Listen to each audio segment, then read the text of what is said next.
យន្តម៉ាស៊ីននេះគឺកម្លាំង10សេះបងប្អូនហើយបងប្រុសនៅខាងជុំការីកពតមិនសឹមមានគាត់ជើងមកមើលហើយសម្រាប់ចិត្តយកហើយអញ្ចឹងយើងទៅចាក់ប្រេងប្រអប់លេខ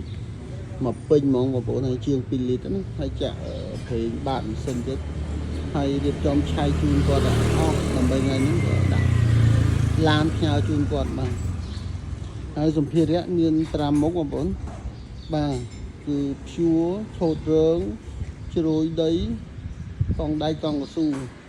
ហើយថ្ងៃក្រោយគាត់អាចទិញបន្ថែមដូចជានេះគាត់ធ្វើស្រែ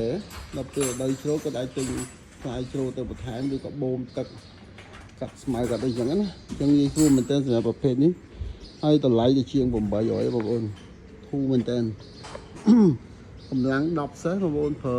5ឆ្នាំមិនទាន់ឈឺក្បាលផងម៉ាស៊ីនថ្មីណាបាទឲ្យបងប្អូនទិញពីហាងដែលគាត់លក់ផលិតផលឲ្យមានគុណភាព